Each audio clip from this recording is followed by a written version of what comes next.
back, everybody. If you're new, my name's Nicholas, and this is Investing Against the Grain. Good morning, once again from Costa Rica. I hope you are all having a great day. In today's episode, I want to talk about some, I don't want to say drama, but some misunderstanding that happened on Twitter over the weekend. And so we're going to take a look, and this is all going to be geared around full self-driving. So we'll just let you guys know right now, it's all about FSD. It's about FSD version 11. It's about the progress of it, when it's going to come, and some misunderstanding that happened around a tweet from Elon. So that's what today's episode is about. I want to get some clarity on this. I want to give you my thoughts on it, and I want to break down what was actually said so that you have a better understanding, because a lot of times people read something, they interpret a certain way, and they just run with it and they go down this rabbit hole. So the point of today's video is to have clarity on FSD, is to have clarity on version 11, and how close are we really? Alright, before we get into it, do me a favor, hit the like button, hit the subscribe button, ring that bell, and let's get into it. So let's start off with this tweet from James Stevenson.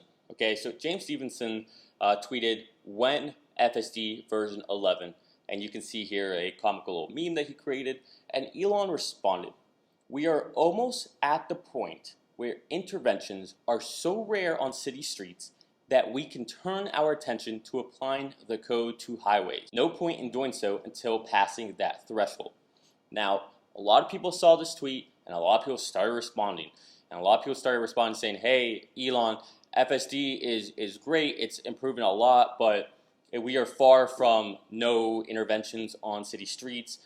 You just saw a bevy of these, right? Just nonstop, over and over and over and over, saying, oh, Elon, you must be ignoring the YouTube community. You must not be watching these YouTube videos over and over. And it just went crazy. And I had to stop from reading these and take a step back and think, did I misread what Elon tweeted, or did everybody else just go crazy? And in my opinion, it's just that, my opinion, everybody else went crazy. All right, that's how I interpreted this. So let's look at this tweet and let's actually understand the words being said, because words matter, context matter, and words have meaning. So we have to make sure we understand the meaning. Right? Elon has said explicitly before, I try to be as direct as possible. There should be no reading between the lines of the things I say. Right? That's his goal. So he doesn't want to deceive. He doesn't want to manipulate. He doesn't want to overpromise, but he will give you his opinion, his thoughts. And so that's what's happening here. So let's break down this tweet and actually understand. So first of all, the subject, the topic, starts off with James Stevenson. When full self-driving version 11. So what is version 11? Why does this matter? Is this just another iteration? No. This is supposed to be a whole new stack, a whole new set of code that's going to go out. So the idea with version 11 is that right now you have, think of it as 3 different stacks with full self-driving. You've got the highway stack, you have the city street stack, and then you have things like parking, okay? Now the idea of version 11 is I want to take it from these 3 disparate stacks and I want to integrate them into one stack for more seamlessness between them. Okay, so that's one objective. The other objective is to get away from the current way that the cameras and the neural nets intertwine together. So at the moment right now, you have all these cameras around the Tesla vehicle, right? I'm looking at a camera right now, and you're eventually going to watch the footage I'm putting out there. Well, what cameras do is they'll have this post-process, this post-compression feature to them that allows for a kind of beautification of the video so that us as humans in our limited eyes can understand what we're seeing, and we see something clearer and prettier to our eyes. That is a limitation of us and our biology, our own cameras. Okay, it's our limitation. So we create the technology in the cameras to compensate for our limitation. Makes sense? Perfect sense, right? Well, here is where version 11 comes into potentially a more revolutionary rather than evolutionary process. And it might just be evolutionary, right? I mean, you could debate these things, but the point is, it's not just another dot version of the product. Okay, with version 11, what's going to happen is that essentially compressor, that beautification feature that cameras have, Tesla's going to remove that and instead allow the neural nets to see all the photon counts that are coming in instead of dismissing them because our eyes can only perceive so many variations of colors, right? So the idea is to give every single bit of data, of information, all the photons straight to the neural net so they can see everything. The point is, if I was pointing a camera into pitch black darkness, well, I wouldn't be able to see it. Okay, it's pitch black darkness, but a neural net would be able to distinctively tell the difference in, well, this is this black and this is this black, and where I can't tell the difference, the neural net's computers can register this is a different different color than this, right? It's so small, it's so subtle, we don't have those ranges in our eyes, but the neural nets, the computers, they do.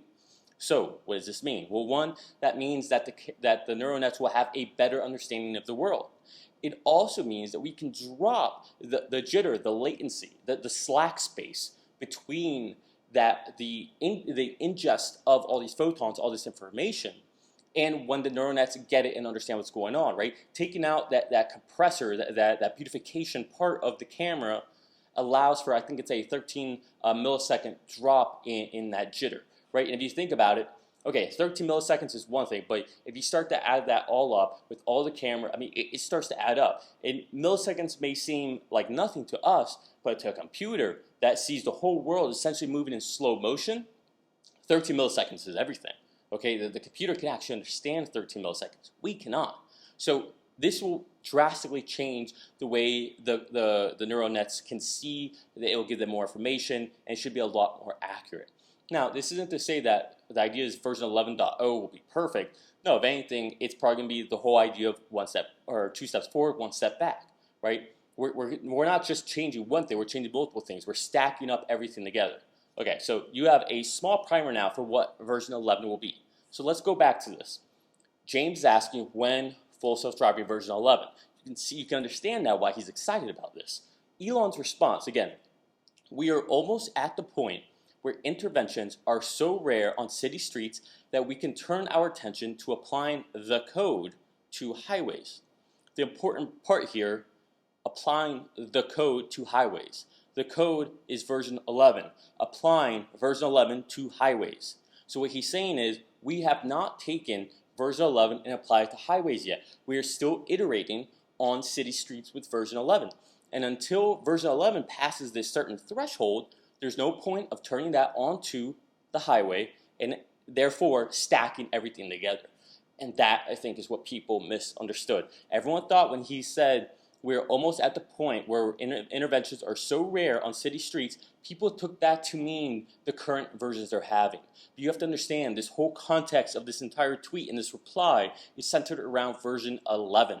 And that is what Elon's talking about.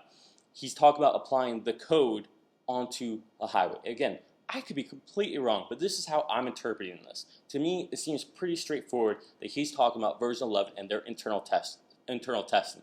Keep in mind, Elon is always driving the alpha version. He's driving version 11 currently. Okay, so let's move on from this.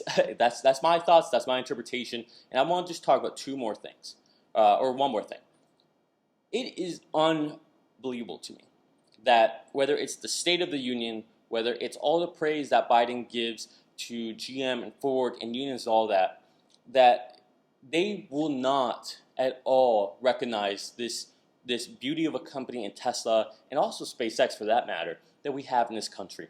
The two arguably most technologically advanced, the leaders in the entire world when it comes to some technology, that we are just ignoring them as a country.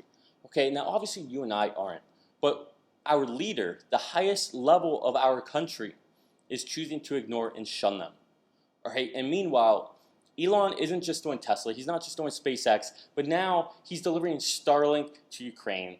We saw Russia try to essentially down the terminals for Starlink, and SpaceX put out a new version of their software, and that was able to bypass the blunt brute force that Russia was going through. And Elon just kind of shrugged it off, saying, let's see what's next. This is almost like few QA testing, okay? So Elon's seen this as a game, right? Elon is sitting there saying, okay, we'll go toe for toe. Your whole country versus my company. Your whole country versus my company. You want to battle? Let's battle. Let's go back and forth. Let's. It's a game of chess, okay? It's like, okay, you're pulling your pawn out. All right, well, I'm gonna put my knight out. All right, it's like, don't be a rookie here, right? So that's what's happening here. And so while we shun this man, Elon Musk, while we shun SpaceX, while we shun Tesla, here, take a look at this. Here we have the ambassador to China, okay, going on a ride with Elon Musk and playing around with full self-driving. Listen to this. Had an inspiring talk with Elon Musk today on cars on the road, stars in the sky, research for human brain, meaning of life on Earth, and our future into space. Look up and think beyond. And he puts here a picture of him and Elon in a Tesla together. This is China doing this. China, our quote-unquote biggest adversary from an economic perspective. This is ridiculous. This is absolutely ridiculous. All Biden, all the White House, all these politicians, all they're doing is pushing Elon into the hands of China. Saying, okay, if you're not going to respect me, fine. They will. I'll show them. I have no problem. Now, that's not to say that Tesla is going to move headquarters to China or anything like that. I don't think Elon's moving outside the States. But the point is, this is the type of admiration that we should be having for our own entrepreneurs. I mean, it's honestly one of the greatest stories of all time, right? You have a South African immigrant who went up to Canada, who came down to Silicon Valley, started company after company after company, and made them just huge successes, even when people said that it was impossible, it couldn't be done. Whether it was paying for things over the internet, whether it was Zip2 and what they did for phone books and things of that nature, whether it's starting a rocket company, whether it's relanding rockets, whether it's disrupting the entire automotive industry with electric vehicles, whether it's boring tunnels underground to reduce traffic, whether it's putting a chip essentially inside your head with Neuralink, with the idea of maybe we can do things like bypassing a part of a spinal cord that isn't working so quadriplegics could walk again, whether it's putting satellites into the sky to deliver fast broadband internet speeds to people who are in a warring country that's being invaded. And when Russia attacks it, the CEO and the company just put out a software update to bypass the interruption. Like it just absolutely blows my mind. I mean, if you were to put money on whether or not this type of entrepreneur would be shunned by its home country, there's no way you would ever bet that it would. You never would. So let's look at this one last tweet. And here again we can see, took a ride in a Tesla Model S Plaid on autopilot. Powerful model, but smooth ride. And again, you can see here the ambassador on the right. You can see Elon on the left. And clearly you can tell that this is on full self-driving beta. And I would venture to guess this is actually version 11 that they're riding in together. So it just baffles me that we don't give more respect to this. I know a lot of people think that Elon is an outlier. He's outspoken. He does things that maybe you don't want from a CEO. And look, to quote Elon from SNL, did you really think a guy who starts his own rocket company, does electric vehicles, did you really think he was going to be a normal dude?